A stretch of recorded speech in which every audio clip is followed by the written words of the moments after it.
That's why I said just kidding immediately. I apologize. I did not mean it like that. No, it's okay. Defending us to the Disney overlords. Who said their name 3 times? They're gonna show up. I'll spell it with Z's. It's fine. But anyway, yeah. So what I think is really interesting, and I brought this up to Amber, is oh my god, the snakes in every fucking culture, literally every culture. And the snakes underwater or at the base of the world in it, like. I can't say every culture, but every culture that I know of at this point. Like, seriously. Snakes check out our next episode. Seriously. Snakes under the water, snakes in the ocean. Like, and not just any snakes. Big ass snake. motherfucking trimmers. It's like the snake that is, he's like coiled up holding the world. God, snakes. But I was telling Amber, it makes it makes sense to me that the Thunderbird's natural enemy, or the thing that he fights and defeats repeatedly, would be a giant snake, because he's a giant bird. And birds, I mean, I'm sure you guys have seen the videos where birds just fucking isn't the Mexican flag an eagle eating a snake? Oh, there is a flag. There is a flag that is an eagle eating a snake. Like, it's like not gruesome, but kind of gruesome for a flag. You know what I mean? Please do look it up, because I'm not trying to defame any country. Like, I know I've seen this as a flag. It's an eagle trying to eat, or not trying to, but eating a snake or killing a snake. The national emblem. It is Mexico, actually.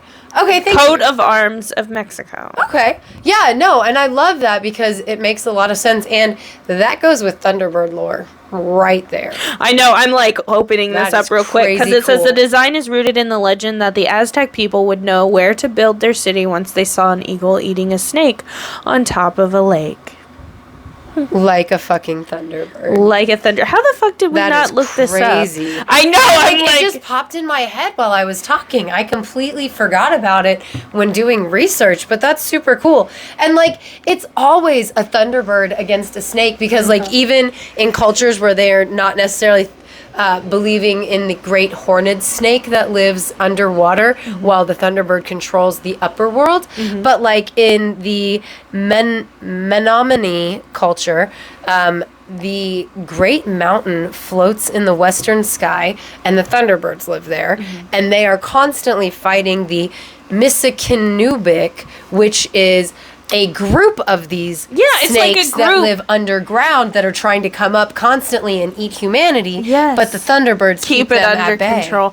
And again, I was telling Amber earlier, doesn't that sound fucking familiar? Sounds like Trimmers. I mean, really, again, I'm pretty sure that's an actual thing. So next season, we're gonna do an episode. Oh, should I not look it up then? Because I'm like, I mean, I don't have to say it. I won't say it because I'm like, I don't know. I just like. So what I love about the Thunderbird is not only do we have the Thunderbird legends in a bunch of Native American tribes throughout the Americas, both, up in Canada, in North America, in South America, but also we have current era sightings of people saying like, a Thunderbird tried to take me off or tried to take my kid off. Right. You know what? I love the cryptid version. I love the cryptid aspect of the Thunderbird. Dude, look at me in the camera. I'm sorry. I was leaning back and I was like, maybe I won't do that. I really like this angle, though. I do like this angle, not to lean back in. But not, that's check out the YouTube channel. Don't forget to like and subscribe, and you'll see me lean back and look weird as hell in this thing. But as you were saying, I'm sorry. I was the cryptid version. That's why I put on the Monster Quest episode about Thunderbirds when Maddie came over earlier so we could watch it together, because I fucking love that shit. Well, the thing is, I was telling Amber, why is it always redneck fucking crackheads that see this shit? It's the same with aliens. It's always a redneck crackhead. But one of the guys that came forward and said that a Thunderbird tried to take him off, it happened to him when he was a child. And I was telling Amber, it may not be a thunderbird. He may have been attacked by a very large bird of prey. Now, my question to everybody who knows about birds is, could a bird that we know of today that would exist in the Illinois or Indiana area, because that's where that one happened, could it lift like a 60 to 70 pound child off the ground like a foot? Because I legit don't know. Like, is an eagle strong enough? But a foot is not too high. It's not too high, but like an eagle swooping down and grabbing a dog out of a yard or even a baby, like, scary story. Okay. Oh, I'm scared now. Yeah, no, this is scary. When my youngest daughter was born, I lived down in Arkansas, and my parents lived in Bella Vista, Arkansas. And, I don't know if she's ever going to need to use the town name for a security password, so I'm not saying it. But I'll say where my parents lived, because we'll never use that for a security password. Anyway, my parents lived in Bella Vista, which is, like, in the hills and stuff. It's like, beautiful. It is beautiful. It's like an hour place. south of where we I'm live. pretty sure it's where Walmart originated from. Or is that right next? Bentonville. Oh, I'm sorry, not Bella Vista. Yeah, we lived in Centerton, and Bentonville was right there. I actually used to deliver the newspaper for the original Walmart building. The original fucking Walmart. Okay, I'm so sorry, not to get off topic, but I just have to say this. I went there, and we went through those rich-ass houses, because them bitches are rich. Yeah, they are. I delivered their newspaper. Yeah, like, I mean... They're the Walmart, like, bitches. Yeah, and one person was having an estate sale. And I was like, Walmart! Fuck yeah! Dude, I went in there. They were moving to China, by the way. Must be nice. I used their bathroom. I said, can I use your bathroom? I have to go so bad.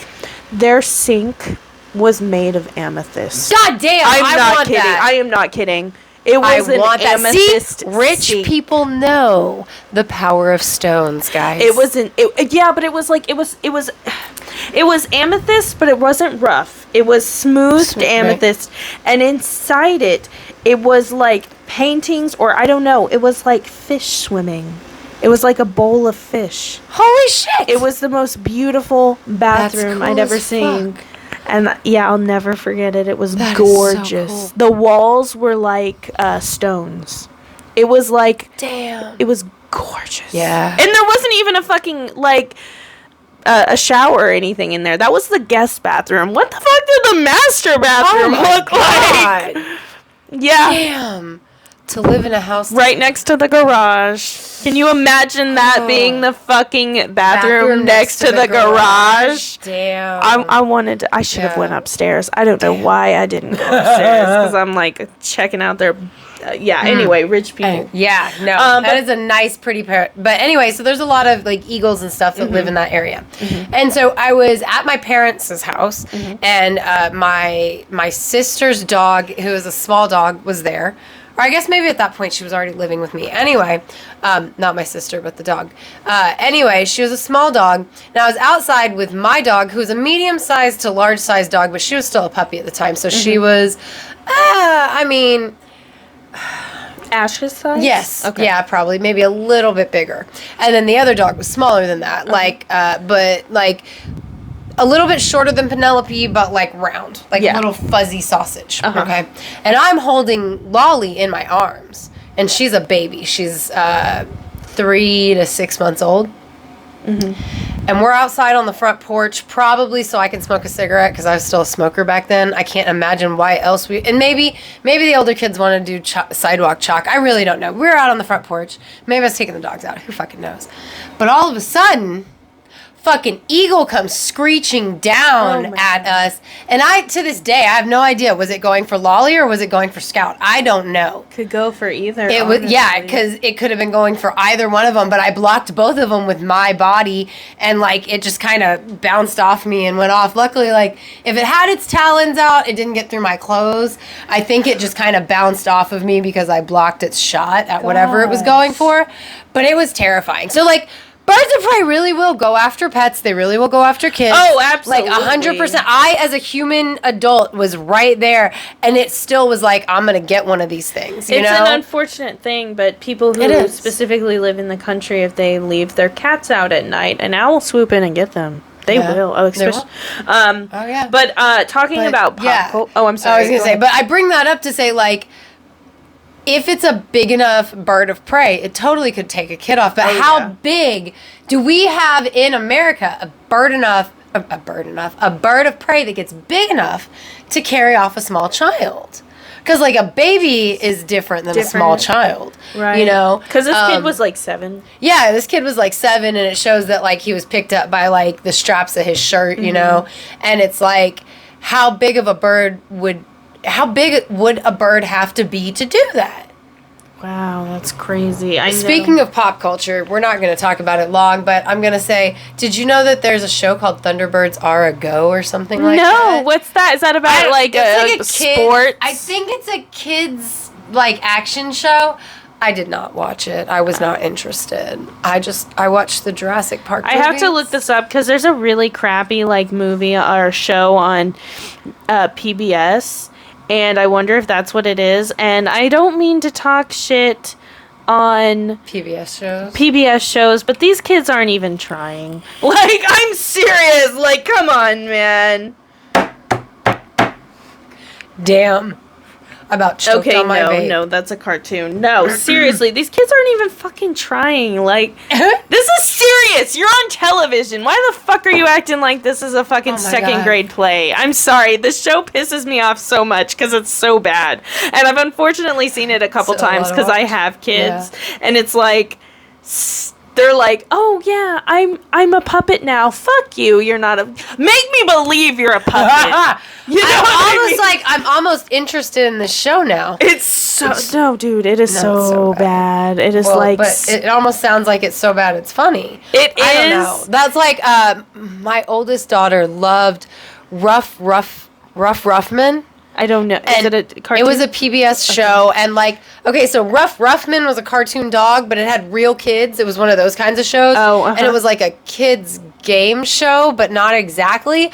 And like, I mean, basically it was like a show to like make the kids better people or whatever. Not that they were bad people to start. I hear you. Just like teaching lessons. Yeah, exactly. And like they had to work together, and they had to like problem solve, and they earned points and blah blah blah.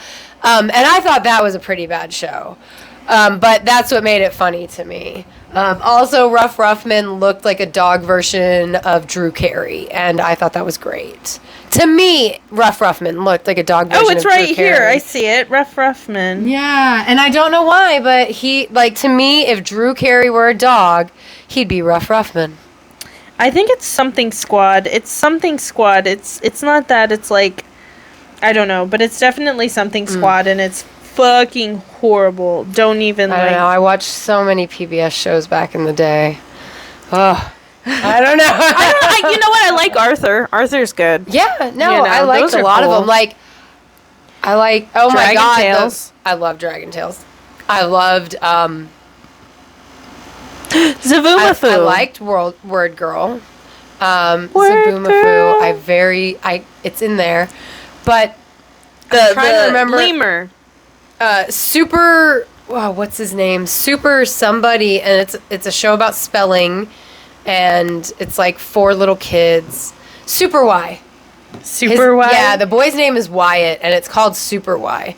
Cyber Chase! Oh my god, I love Cyber Chase. But I really liked the show where, like, all the animals were put to, like, the animals, their bodies spelled out their names. And, like, there's Eleanor Wonders Why. I don't know that one. Oh, I thought you said something. Okay. No, it's called Super Y. Like, super space and then the oh, there it is. It's Odd Squad. It's so bad. Squad. It's not so familiar bad. At all. Martha Speaks was a favorite in our house. We loved Martha Speaks. Clifford the Big Red Dog and Clifford Puppy Days. Oh, yeah.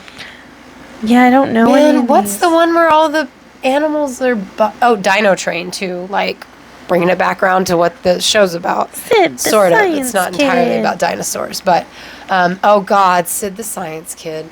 Damn, guys, do you know what show I'm talking about? Did your kids watch it? Like, all the animals, their bodies were made up of the letters that spelled their name. Like a duck, you know, his body was spelled, like, his body was made out of the letters D-U-C-K. And sometimes they'd, like, get knocked around and, like, have to put their letters back together or some bullshit. I don't know. I loved watching that show with my kids. So terrible. They can't even pose right. That's so stupid. stupid. It makes me so... That's so funny. God, look like you care. I'm so sorry. You're like, we only got PBS, not Nickelodeon. Shit. Yeah, deadass. Oh my God, that's why they're not giving it their Yeah, they're like, this ain't no Nick. Right. Maybe if this was Disney, or they were paying that Disney fucking money. This is PBS. MICKEY. Don't just cancel us. We're just volunteers, or we're just volunteers. We're not really like, we're not mouse. Just going on our portfolio.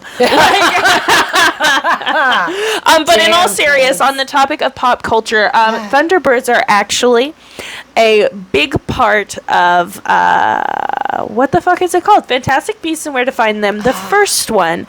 And I'm gonna spoil it because it's been years. Yeah. It's been years, so I'm gonna spoil it.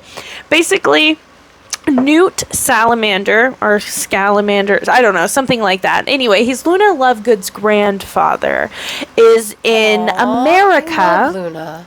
Because he is bringing the Thunderbird back home to America. Unfortunately, while he's in America, you know, all the little fantastic beasts escape, and America is so, like, shitty that we have all these rules about fantastic beasts, and he has to, like, save them, and, like, it's cool. It's really cool. I guess I should watch that movie. Oh my God, it is so cool. I love all the little creatures. There's one little, like, creature that looks like a stick bug. Or not a stick bug, a fucking, like, leaf. And he carries him in his pocket, and it's his best friend. And then there's the fucking, like, Snuffer, I think that's what it's called, or something, and he looks like a platypus, and he, like, eats and loves collecting coins.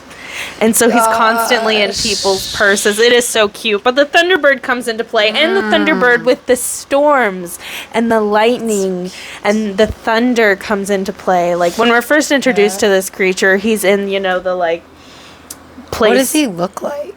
A giant eagle. Is that why you picture a Thunderbird as a giant eagle? No, I want to say no, because every time I've thought of something like a Thunderbird, I've always imagined an eagle. Mm-hmm. So in my opinion, I feel like they just got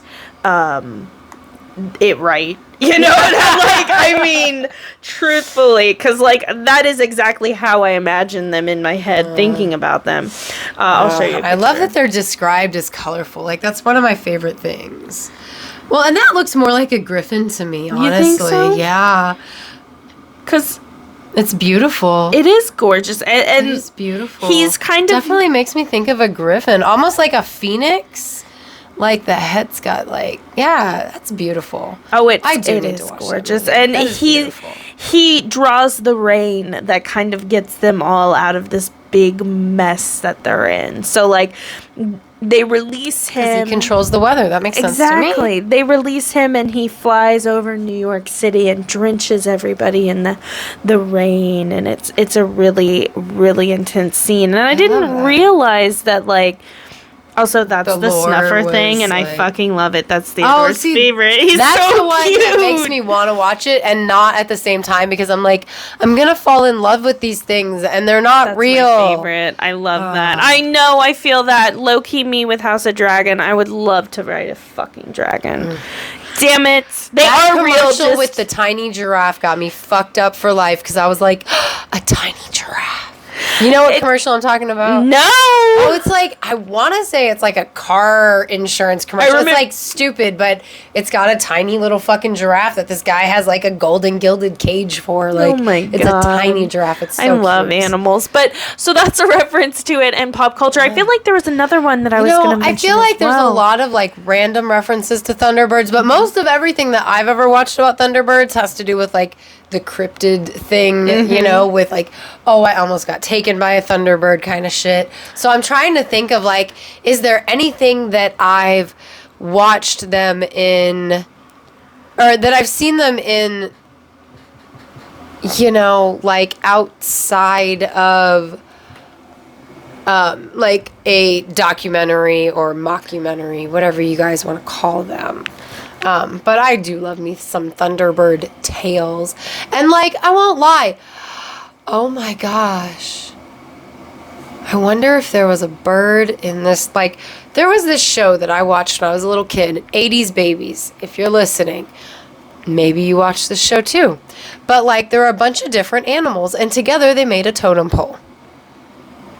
And I feel like there was a Thunderbird that went on the top. Like the bird the bird animal turned into the Thunderbird at the top of the totem pole.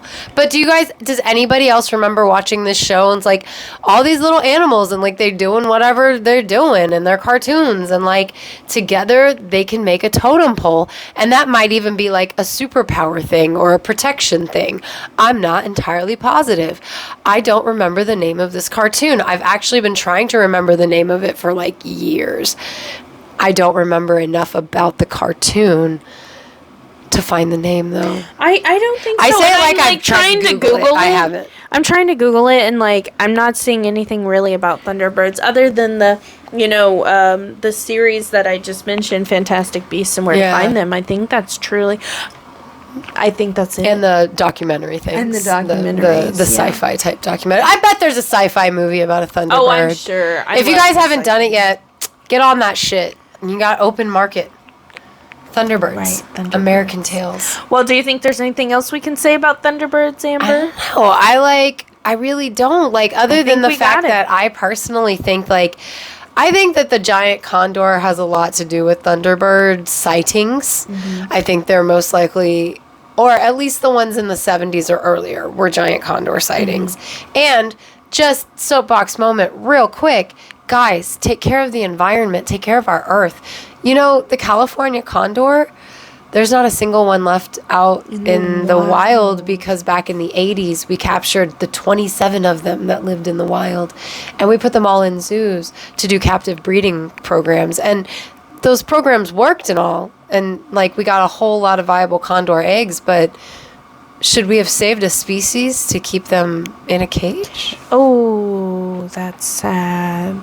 I'm just saying, like, think about it. I agree with you. Like, think about the world. Yeah, like, that was a little thing that I came across during my research. Yeah, and it is. Like, what's the point if they're in a cage? But also, like, isn't it sad that it got to that point? Yeah, I think so. Like, between us taking their habitat or killing them off as a species, like... We just took their habitat and put them in a cage. Exactly. That's like, so what kind of life is that? So, we didn't do a soapbox moment yet. So, I just thought, like, the condor thing really saddened me. They had 9-foot wingspans. 9-foot wingspans, guys. That's huge. That is huge. That's like my husband with my youngest kid sitting on his shoulders. Like, that's that wingspan. That's how big that is. Like, that's a majestic creature, you know? Yeah, it is. That is something that can control the weather and help you. Did you see that squirrel? I did! Okay, I was like, what the fuck is that? It's just a squirrel. Like, da-da-da-da-da. What the fuck? I did not know what it was. I was like, he's here. If you're watching us on YouTube, don't forget to like and subscribe. We are 8 subscribers away from reaching our goal of 100. Yeah. We're at 92. Hello, Melissa and Victoria. Hello, our lovely Patreon people. Yes, we appreciate your support. If you want extra episodes, behind-the-scenes content, and other cool shit from your favorite witches, you can join them by going to patreon.com/WitchesTalkingTarot and get your very own shout-out on every episode. Because we haven't forgotten, I don't think, since season 1. No, we haven't. Yeah, we're good. We're good like that. Follow us on Twitter at ClassiestWitches and on Instagram at WitchesTalkingTarot. We are also on Facebook as well at WitchesTalkingTarot. Thanks for sitting with us for a spell.